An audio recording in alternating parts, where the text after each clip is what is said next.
O medo nos faz paralisar, rouba a nossa paz, nos impede de avançar e ainda faz a gente duvidar das promessas de Deus. Quem nunca ficou preso em um medo que parecia impossível de vencer? Mas a Bíblia nos ensina algo poderoso. O medo não vem de Deus. Em 2 Timóteo 1,7 está escrito assim: porque Deus não nos deu espírito de medo, mas de poder, de amor e de equilíbrio. Ou seja, se tem algum medo dominando a sua vida, não é do Senhor. Hoje a gente vai aprender o que a Bíblia fala sobre medo, que o Senhor nos ensina, como a gente faz para superar o medo e viver com coragem e fé. O medo, ele não é apenas uma emoção, ele faz a gente se afastar realmente de acreditar em Deus. A Bíblia nos traz diferentes histórias, por exemplo, de pessoas que mesmo com medo, elas tomaram decisões porque a confiança nelas no Senhor era maior.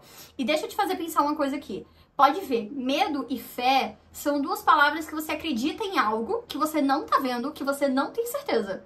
Presta atenção. E elas não andam juntas. Entendam, a gente sente medo, é normal a gente sentir o medo do novo.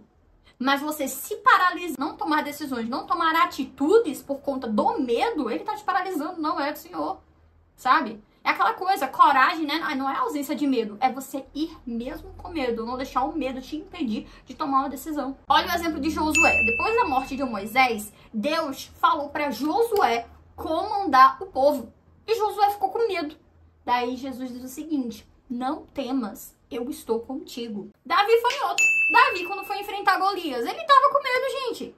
Mas ele mesmo em oração, porque boa parte do livro de Salmos foi, acho que uns 60%, 70% foi Davi. Por isso que ele sempre teve muito sucesso, porque ele sempre orava para Deus.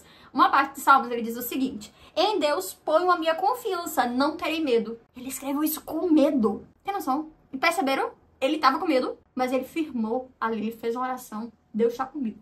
Tô com medo, vou com medo mesmo. Outra história que eu amo trazer é a de Pedro. Pedro andou sobre as águas porque Jesus estava lá. Ele olhou firme para Jesus. E a partir do momento que Pedro desviou o olhar de Jesus e olhou para o problema, olhou para a tempestade que estava acontecendo nesse momento, ele teve medo. E o quê? Começou a afundar. E isso é também com a gente. Quando a gente começa a se render pro medo, começar a focar no problema, começar... E detalhe, que a gente começa com esse monte de si.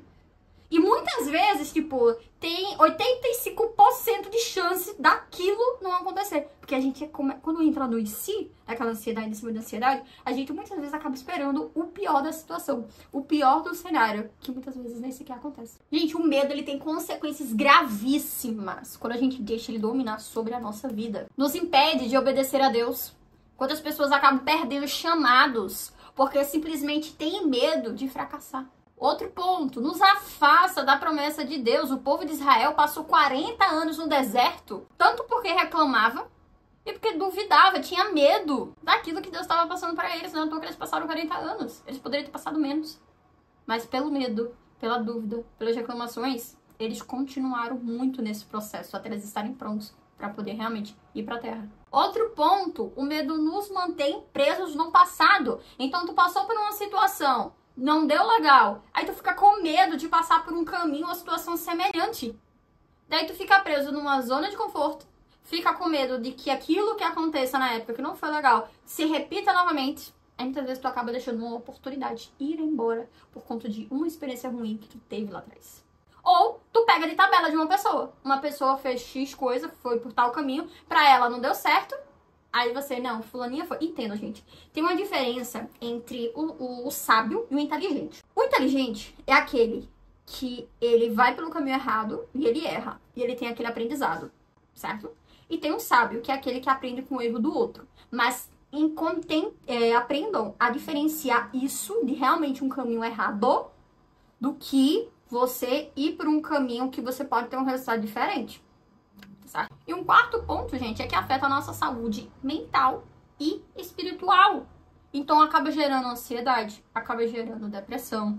Então a gente fica ali num contexto muito conturbado, nos afasta da presença de Deus, mas Deus nos aproxima para Ele. E Ele diz o seguinte em João 8,36: se o Filho vos libertar, verdadeiramente sereis livres. Tá, beleza, eu entendi que eu não posso ter medo, mas a gente sabe que o medo eu vou sentir. Então como é que eu faço para poder superar esse medo? A Bíblia traz 3 pontos, tá? Que são essenciais para você estar superando esse medo. O primeiro, substitua o medo pela fé. Lembra que eu falei um pouquinho agora? que o medo e a fé são duas coisas que você acredita, mas que você não vê? Substitua o medo pela fé. Além de você ficar, meu Deus, mas e se acontecer isso pro negativo? Então eu falo assim, se acontecer isso positivo? E além disso, como diz em Isaías 41:10, Deus está contigo. 2. Faça que nem Davi, declara as promessas de Deus. Davi disse o quê?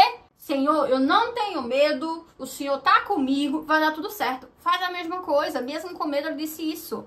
Declara a mesma coisa. Tem uma parte em Salmos que é bem legal, ó. Salmos 27:1. O Senhor é minha luz e minha salvação. A quem temerei? Fala, palavra tem poder. Deus, de um caos, ele fez o mundo, entende? Era um caos o mundo. E com a palavra que haja luz, houve luz. Olha o poder da palavra. Então, se agarra nisso, é o que Deus já prometeu a gente. E ele tá com a gente a todo momento. Então, creia nisso. Terceiro ponto, ore e peça coragem a Deus. Filipenses, capítulo 4, versículo 6 ao 7, nos ensina a levar nossas preocupações a Deus em oração. E ele nos dará uma paz que supera todo o entendimento. Pede oração, gente. Sério, eu sei que esse medo, muitas vezes o medo de você tomar uma decisão, tá envolta ali, às vezes, de uma dúvida, causa aquele alvoroço. E todas as decisões que nos dá essa agitação, nos dá essa inquietação, pode não ser de Deus, tá? Então, a gente já analisa por esse ponto. Mas caso você esteja em dúvida, pede direção. Pede direção a ele. Agora ele tá demorando a responder. Respira fundo. Se acalma. Ele vai responder no tempo dele, tá certo? Ó, tem diferença dele te responder e você não querer fazer o que ele tá falando. E tem diferença entre você procrastinar, tá? Inclusive, eu tenho um vídeo que fala justamente sobre você entender se você tá ouvindo a voz dele, se você tá confundindo, tudo isso. Tem um vídeo que eu falo, inclusive, só sobre isso. Então, atenta nesse ponto. Então, gente, só falar uma coisa pra vocês. O medo, ele pode parecer grande. Mas Deus é muito maior. Se hoje você quer vencer o medo e viver uma vida com fé e coragem, faz essa oração comigo. Senhor, eu entrego todos os meus medos em tuas mãos. Me ajuda a confiar que tu és maior do que qualquer dificuldade. Eu rejeito todo espírito de medo e quero viver contigo pela fé. Em nome de Jesus. Amém. E se essa mensagem falou com você de alguma forma, não deixe de deixar o seu amém nos comentários. E também não esquece de se inscrever, tá? Porque assim você fala pro YouTube que esse conteúdo te ajudou de alguma forma. Um excelente dia e beijo!